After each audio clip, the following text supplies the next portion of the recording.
Sin duda es tan significativo e importante el control de la historia que George Orwell le dedicó un pensamiento extremadamente importante que a veces pasamos por alto, a veces repetimos sin reflexionar, pero que tiene una importancia enorme. George Orwell dijo: quien controla el presente controla el pasado, quien controla el pasado controla el futuro. Y esto por regla general se interpreta de formas muy extrañas, es decir, casi nunca las personas que escuchan esto se dan cuenta de lo que le están diciendo. Está claro que no importa el poder que usted tenga en el presente, usted no puede modificar el pasado. El pasado ya fue y es inalterable. Entonces no hay razón ninguna para pensar que los poderosos de hoy puedan gobernar el pasado y modificarlo. Todavía la máquina del tiempo no se ha inventado. Lo que sí hay, toda la certidumbre, es de que quien tiene el poder en este momento puede deformar la narrativa, no la realidad, sino la narrativa de los hechos para acomodarla a su conveniencia, que es lo que realmente quiso decir Orwell en este caso. Una vez que usted acomoda la narrativa del pasado a su conveniencia, apoyado en ese pasado, usted puede fabricar un futuro llevando a la gente tras de sí para cumplimentar sus planes. Es decir, usted deforma el pasado a su conveniencia, alegando lo que sucedió en ese supuesto pasado virtual que usted ha fabricado.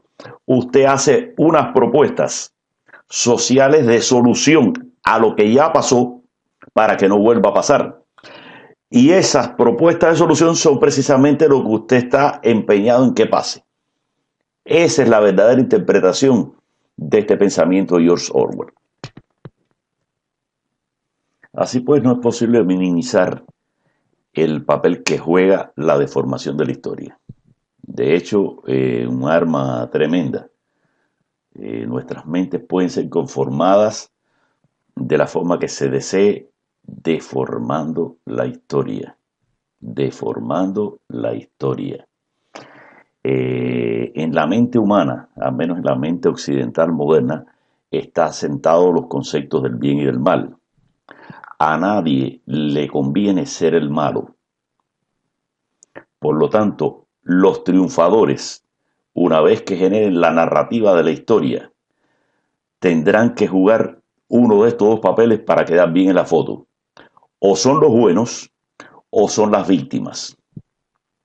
Y del otro lado, el lado derrotado o enemigo, siempre serán los victimarios y los malos. Siempre, eso es inexorable. Es decir, ningún ganador te dirá que los buenos eran los que perdieron y que él les ganó los buenos porque él era el más malo. Eso únicamente ha ocurrido con ISIS, que se empeñó dramáticamente en ser los malos de la película, pero en el resto de la historia que yo recuerde, estamos hablando de la historia moderna, no vamos a hablar de Atila. Atila tenía otra concepción. Sus hombres se sentían muy contentos de seguirlo a él para extorsionar, asesinar, dominar pueblos, extinguir ciudades, estados completas. Pero era otra época, otra mente, Gengis Khan igual.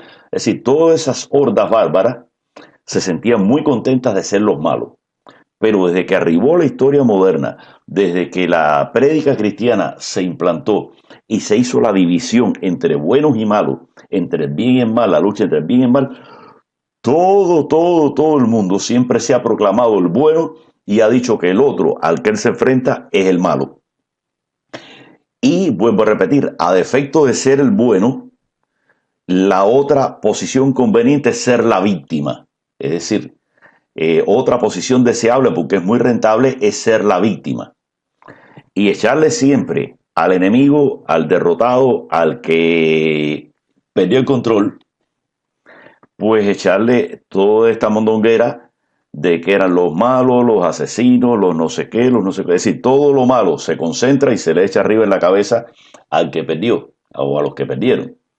Y todos los atributos bonitos, o vuelvo a repetir, En el caso extremo, el caso víctima, que es un caso siempre rentable. Es decir, si usted es la víctima, todo el mundo le coge lástima, todo el mundo lo entiende, todo el mundo intenta solidarizarse con usted, de tal forma que la posición de víctima es casi tan buena como la de bueno. Eso hay que entenderlo también. Así pues, esta deformación de la historia obligatoriamente incluirá hacer que los victoriosos sean a su vez los buenos. Es decir, no puede faltar ese elemento. Es decir, el que ganó es el bueno, es el que tenía la razón y todas las razones los asisten. Jamás cometió pecado, fue impecable, impoluto en todas sus acciones. No existe nada negativo que achacarle. Y bueno, alrededor de eso se crea ese mito. El que no alcanza a ser el victorioso bueno, pues puede pasar por la víctima buena. Es decir, yo no hice nada, yo no tenía nada que ver, a mí se me tiraron arriba porque les dio la gana y bueno, desarrolla toda una historia de victimización alrededor de esos conceptos donde no, otros la cogieron conmigo y yo no fui jamás, hice nada que diera motivos a que yo fuera agredido. Sencillamente la cogieron conmigo. Todo apunta a que esos líderes estaban locos, porque esa es la otra. Es decir, en los perdedores los líderes siempre son locos, es inexplicable. Viene después el psicoanálisis a comernos por una pata, de que no había razón ninguna, que mira este tipo lo que hizo. Así, es decir, todas estas formas de distorsión son válidas y se mezclan, se entremezclan. Es decir, los análisis psicológicos nunca faltan tampoco. Es decir, el que perdió la guerra, ese nunca tuvo razón ninguna ni para comenzarla, ni fue víctima de nada, era un degenerado a ultranzas y por naturaleza, y todo lo que se le ocurrió fue hacer desde el principio hasta el fin el mal. Esto aquí no puede faltar. Es decir, son tríos que no cambian nunca, y no quiere decir que en determinados momentos, en determinadas circunstancias, no sean muchas de esas cosas ciertas. Es decir, que alguien comience una guerra y sea de verdad el malo de la película. Pero hay que tener mucho cuidado, es decir, en estos procesos históricos son tan complejos que la determinación de culpabilidades y eso está siempre entre comillas. Cuando usted revisa la historia real y empieza a averiguar, se da cuenta que detrás se movían entre bastidores sociedades secretas, organizaciones ocultas, mucho dinero de determinada gente que cada vez se va demostrando más que entre sus negocios principales y más rentables está la guerra. Es decir, que estas historias alrededor de que gente financiando los dos bandos de una guerra, etcétera, etcétera, no es teoría de conspiración. Esto es así y ha sucedido así. Pero como las gaticas de María Ramos siempre están atrás, escondiditos. Y bueno, si alguien se da cuenta y les va para arriba, pues entonces se declaran víctimas. Eso no puede faltar tampoco en este sketch.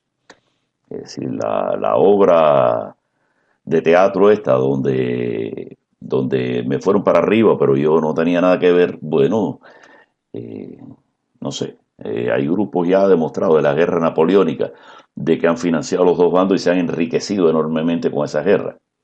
Y parece que va siendo una costumbre sacarle mucho jugo a toda esa guerra, pero después son inocentes, son víctimas. Si alguien les va para arriba porque quieren pasarle la cuenta por hacer eso, pues entonces los malos son los que le fueron para arriba, no ellos, que fomentaron esta guerra. Es decir, estas organizaciones secretas, todos estos grupos de interés y de poder en las sombras que hoy lo vemos tan claramente, no siempre se vio así porque no había ese nivel de información.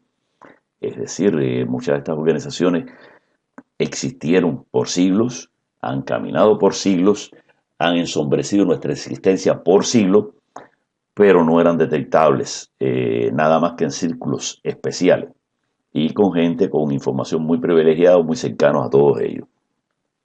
Hoy Internet ha hecho esto difícil para esa gente, es decir, las denuncias son cada vez mayores de que efectivamente hay grupos financieros que se han dedicado desde hace varios siglos a sacarle partido a todas las guerras, a fomentarlas y a llevar adelante un plan de dominación mundial.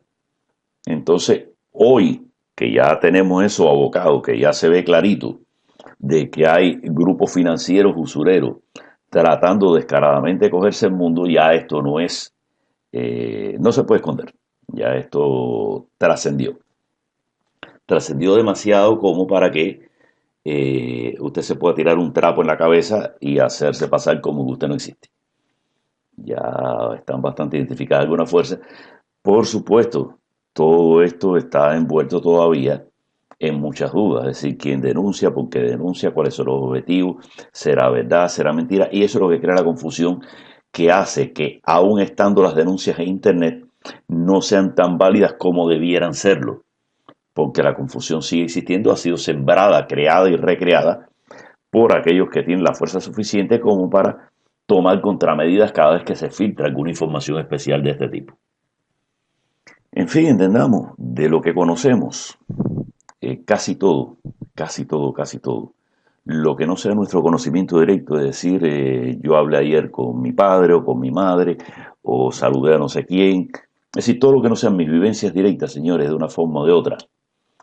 Estas cosas que tenemos en nuestras mentes, que nos hace pensar que tenemos un criterio global sobre el mundo entero, gracias a los sistemas noticiosos modernos, etcétera, etcétera. Bueno, señores, todo esto hay que ponerlo en duda.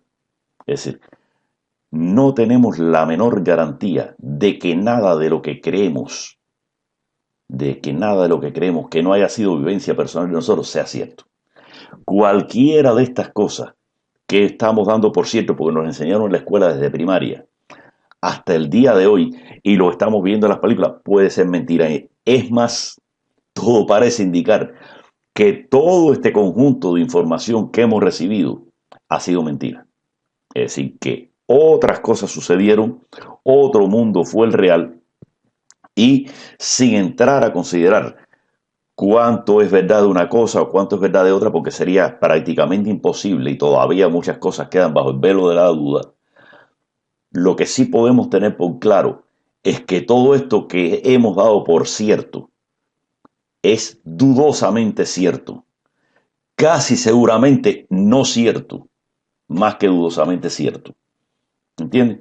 Y entonces, nada, creo que pudiéramos hacer un pequeño experimento y cerrar nuestros ojos y pensar, hacer un ejercicio de inteligencia y ponernos a pensar qué es lo que realmente está en nuestro cerebro en este momento que nosotros podemos dar por cierto absoluto. Es decir, sin ningún lugar a dudas, esto fue lo que fue y no fue otra cosa. Creo que semejante ejercicio teórico nos ayudaría mucho a comprender. Es decir, usted cierre los ojos tranquilamente, usted póngase a pensar, bueno, yo pienso esto, pero ¿por qué lo pienso? Me lo dijeron en la escuela, lo vi en una película, pero bueno, es que las películas, buena parte las hace Hollywood, con dueños específicos, con gente específica, intereses específicos. Y vuelvo a repetir una vez más, todo esto en la campaña de Donald Trump se vio clarito cómo es que nos manipulaban. Cosas que habían ocurrido por la mañana ya por la tarde eran diferentes. Entonces, esas mismas gente están dedicadas a hacer las películas que han conformado nuestra mente, nuestras ideas, nuestras realidades. ¿Por qué tenemos que creerlo ciegamente? Si han demostrado ser mentirosos en cosas tan elementales como una candidatura política. De forma instantánea han mentido sobre lo que pasó por la mañana y nos han dicho al revés, ya por la tarde, que había pasado otra cosa.